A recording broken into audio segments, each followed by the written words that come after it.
India's only show on corporate law, tax and audit matters. Well, it's been barely 2 days since Budget 2016, and as we digest the fine print, I'm here to get you the best possible perspective on both fiscal policy as well as business policy for the Government of India. I have with me the Global Chief of EY, Mark Weinberger. Mark, thank you so much. Welcome to India. Always a pleasure to be with you. I want to start by asking you about the broader policy that the government has adopted, in this budget, which is to stick to fiscal discipline, even though the economy is going through a slower growth phase than most of us anticipated. Now, world over, governments and central banks are sort of trying to walk the tightrope between pump priming their economies and finding growth in a slow-growing world and sort of sticking to fiscal prudence. We've picked fiscal prudence on the advice of many economists as well. But what do you think of this, strategic decision?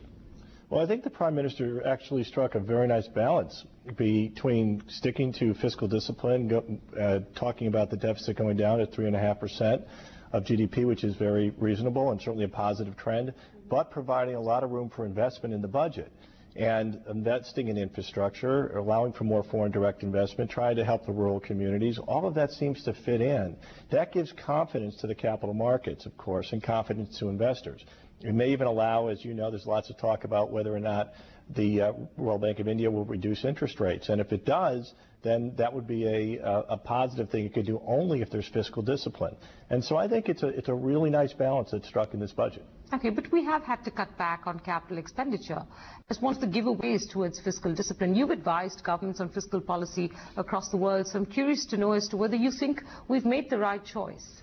I think a lot of things that are very positive in the budget are, it's a transformational budget that looks at fundamentally changing the economy of India. It's not short fixes, giveaways, things to try and help various constituencies. A lot of the things the budget's trying to do will transform the economy over a longer period of time. That gives investors an opportunity to see where the decision process is. So looking for the infrastructure investments or for the incentives for foreign direct investment, those are things that aren't going to happen day 2 or day 3, but they will take a year or 2 or more to happen. And sticking with those types of approaches since day 1 and through this budget and having fiscal discipline both, I think will give confidence to foreign investors. Okay. Before I continue on the budget theme, I'm going to put in a question, to you on where you think India stands in the scale of countries that are able to attract foreign direct investment despite a slowing world. Now, I know when we met in Davos, you were telling me that you thought India had probably amongst the best prospects from other emerging markets. Do you continue to hold that view, given that we've had a really tumultuous start to the year and a difficult one, especially for emerging markets? Yeah, I mean, absolutely. It's hard not to look at India standing out relative to other emerging markets. The political certainty, the fiscal discipline, the investment that's already occurred. We saw foreign direct investment in India grow for the last year or two and rise again this past year, very, very strong. I think all of those things together portend very well for future investment in India. You're right. When we talked in Davos, I said that EY did our own survey, and India was #1 of all countries for the next 2 or 3 years for investment. I really do think India will continue to do well. Now's the time because there is so much uncertainty and so much volatility elsewhere in the world. If people are looking to place their bets today, India is a very high on the list. Okay, great. The government's, sort of effort at several programs, whether it's the Make in India program or the Startup Focus program, is laudatory in many ways, but often the foreign direct investment conversation comes down to taxation policy. Now, I'm going to come back to a tax question pertaining to the budget, in which they have said that in an effort to resolve the disputes around the retrospective amendments that were made, and these are popularly known as the Vodafone-like cases, they have offered a settlement scheme, if I may call it that, whereby they've said if you don't pay we'll allow you not to pay the penalty and the interest, just pay the tax outstanding and let's settle the matter for once and for all. I'm curious to know whether you think this is a feasible settlement offer. Is this going to achieve what India ought to be looking for, which is closure to this matter after 6-8 long years of discussing it? Well, from what I've seen in the budget at the high level, I'm not sure there's going to be much closure. I'm not sure that companies are going to be willing to concede the entire tax liability to get the issue put away, an issue that they obviously disagree with the government about. So I'm not absolutely confident that companies are going to say, okay, this is it, let's go ahead and settle everything and move on. So what do you think they ought to have done that we've, as a government and a nation, missed yet again? Because we have now been discussing this since, I think, the year 2008 when the case first came up. Well, there are some positive things. I mean, they put a new commission in that will look at legislation in the future that might have a retroactive effect, that have to approve would have to approve that before it comes into effect. There are signals by the Prime Minister that he won't have new legislation that will have a retroactive effect. But these existing cases, the only way to get them behind is to actually sit down and negotiate a deal and figure out how to work together, both sides coming together on a conclusion. I'm not sure legislation alone is going to be able to fix it. So you're not sure this conciliatory effort will succeed at all? We'll have to see what companies do, but I would expect that if they don't believe they owe the tax liability, paying it all and saying we're done isn't going to be a reasonable solution for them. The only other option, Mark, is arbitration, international arbitration, that is, which was a process that was underway already, let's say for specific cases like Vodafone and maybe even Cairn. And I'm curious to know whether you think that will be finally the ultimate outcome and the ultimate closure to these matters. Well, I think arbitration is clearly an important element. Increasingly, you're seeing global jurisdictions, tax jurisdictions, ask for more and more money of the same company in different places, and the two countries are battling over that money. And arbitration was part of the OECD BEPS initiative that was out there, and that got dropped in the end. I do think arbitration is really the only reasonable way to have quick resolution of all these types of differences of opinion. But were you disappointed? Were you hoping that to close the door on this long pending sticky issue, you wished that the government had, found a more reasonable way to resolve these few outstanding cases that all emanate from that one retrospective amendment that took place in 2012? Would you have preferred that they had taken a tougher decision, but one that would have closed the matter forever? I think it'd be easy for us to say yes. It would have been great for them to close the matter forever. It's not easy to come up with a solution unless both sides are willing to give. And so I think that is an arbitration or a negotiation that have to be done. You can't just do it in a budget. Okay. The other tax efforts in this budget include, a lot of BEPS-related efforts. For instance, country-by-country reporting, which is more a disclosure standard, with penalties involved. But interestingly, India has now become amongst the few countries in the world to try and levy what many people are calling the Google tax, but it's not exactly that. Sort of an equalization levy. In simple terms, a 6% tax on all the online ad revenue that is earned by non-residents and paid out by residents. Your comments on that kind of taxation effort, but broadly speaking also what India and other countries will now slowly start doing in the context of BEPS. Yeah, this is a really difficult area because this is a situation where you really would like to have a multinational solution. You're talking about a situation now where countries are going after companies who have no nexus, no permanent establishment, no direct actual physical presence in a place, and yet they want to start taxing their income, as it is the proposal here. And if every country started to do that, they would all start taxing income of this company, and basically they could be double, triple taxed. And so there's coming back to arbitration again. How would you resolve who really gets the right to that income? What you're going to see, I think, is individual countries who go off and try and solve this on their own. There's going to be a lot of difficulties as a result of these types of policies.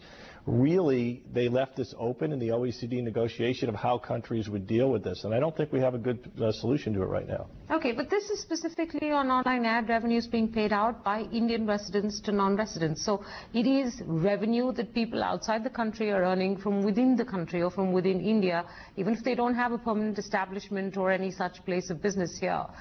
In that sense, would you think it's still justified? Or, because I've heard that Australia has been trying to put in now new taxes for the digital economy. Many other countries are figuring out how to tax this. So do you think this is a step too early, or do you think that this is inevitable? Most countries will be adopting measures of this sort.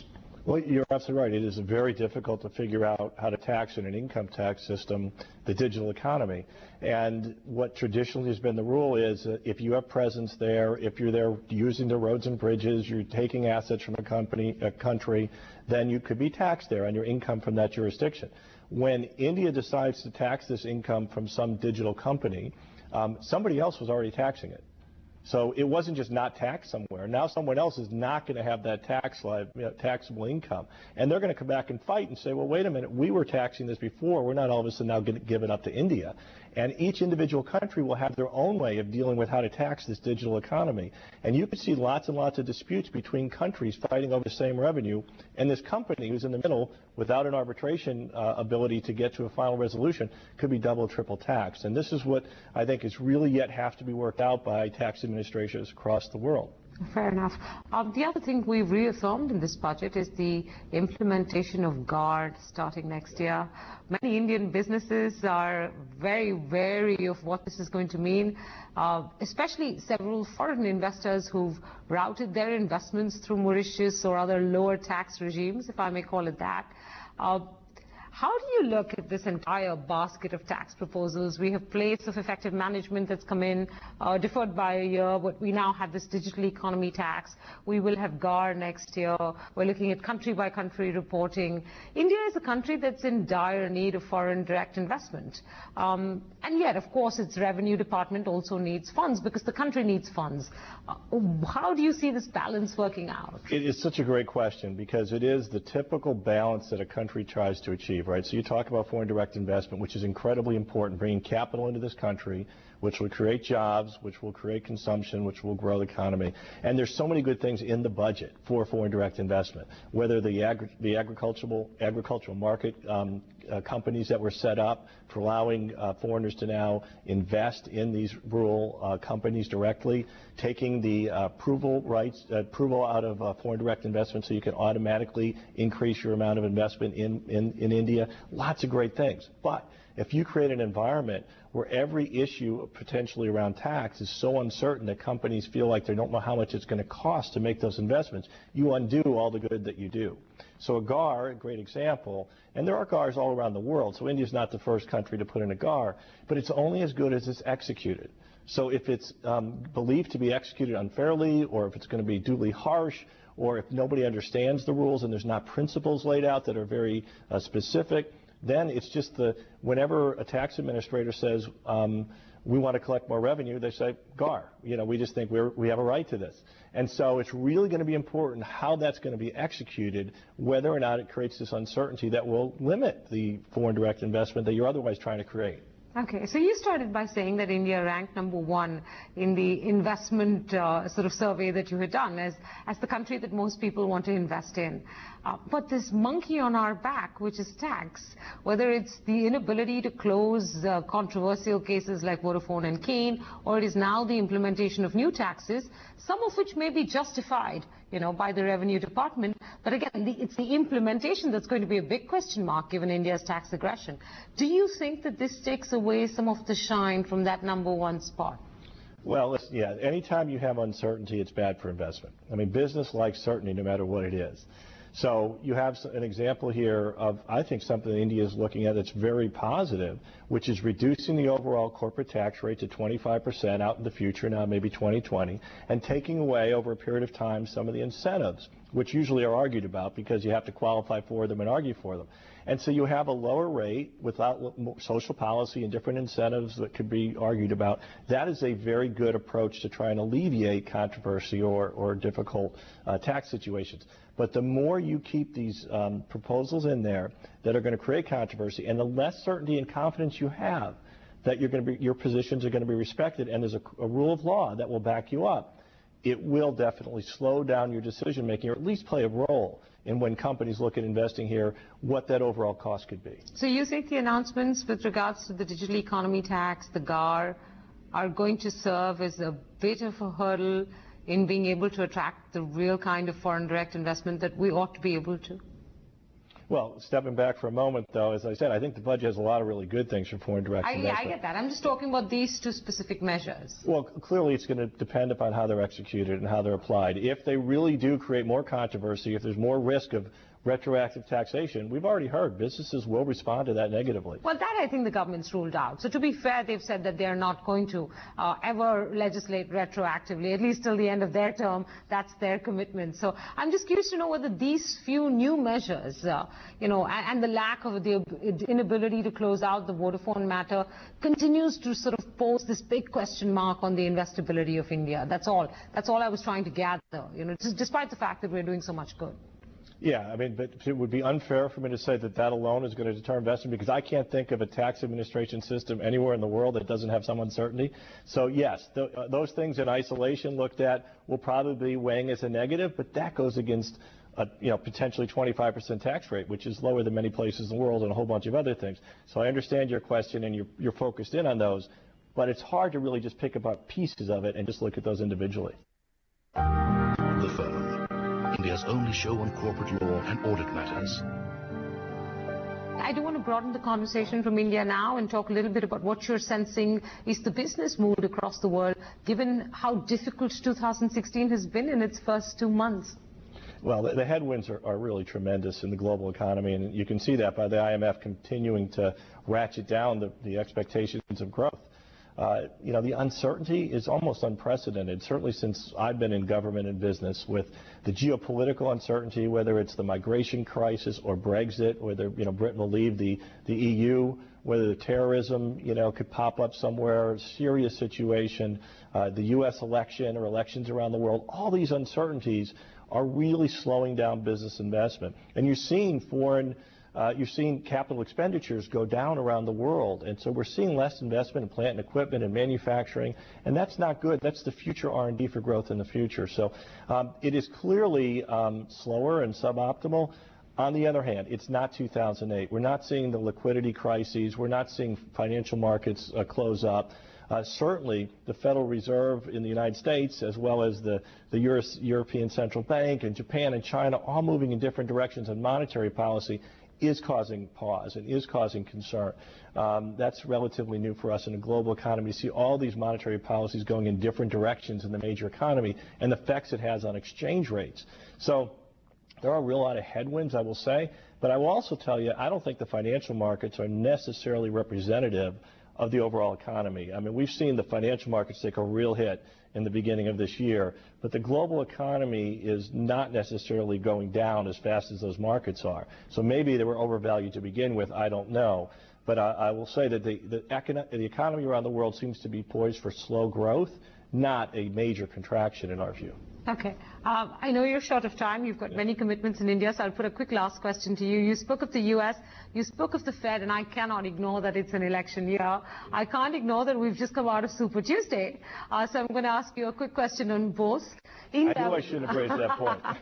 In Davos, I think lots of business leaders like you thought, no, not you specifically, but were wondering whether the Fed had played its sort of rate hike card too early, or maybe too late. Some people thought it ought to have been done several months ago. Do you see scope or potential for the Fed to reverse that move this year, as opposed to cutting rates further, given where things are right now? That's one question on the Fed. But the second question is on Donald Trump, and whether you see him being the man who will win the Republican ticket, and if yes, what that means for U.S. politics.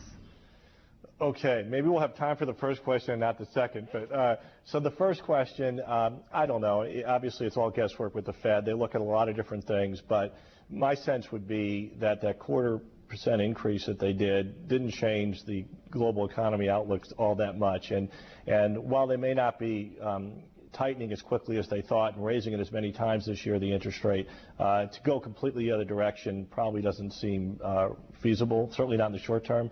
The U.S. economy fundamentals are still pretty strong, low interest rates, low inflation, no recession, job growth, not a recession. Okay. Now, the strength of the dollar and the rest of the globe are pulling it down for sure, but at this point I wouldn't see a reversal, but it may slow down the tightening that they thought they were going to be doing.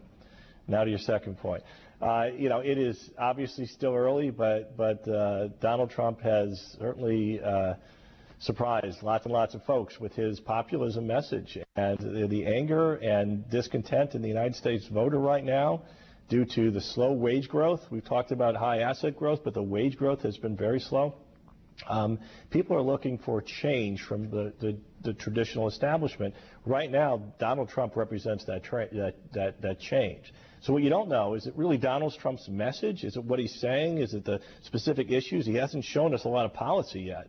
Or is it that he's just not the current politician? He's not a senator. He's not a governor. He's not a former somebody. And so he's really representative of the American populist view that we really are upset and we want change. And if that's the case, that's not how you elect a president. You elect a president based on policies and views and representing you in the global arena and at home. We don't know yet really which is going to come out in the end. So should I ask you what it would mean for the U.S. economy if Trump were to become president? Well, I'm not sure I can answer that because I don't even know what his policies are for the most part. I'll tell you there's many things that I don't agree with in what he says. I think what's most important for the next president, as we've seen the great division in the United States, it's quite significant, and you can see it in the electorate, is to bring these people together. Because we need to bring the country together again, and we need to have a voice globally. I mean, if the U.S. isn't speaking with one voice globally and getting the global economy to come together and working with other global leaders, how are we going to come together and get the whole global economy moving? So I would like to see someone who's really going to pull us together and not pull us apart. Mark, we'll leave it there, and we'll come back and talk about the U.S. elections at a later stage once we have some more certainty on who will finally be facing off. Thank you so much for your time, and enjoy the rest of your trip to India. Thank you. Always a pleasure. The Firm, India's only show on corporate law, tax and audit matters.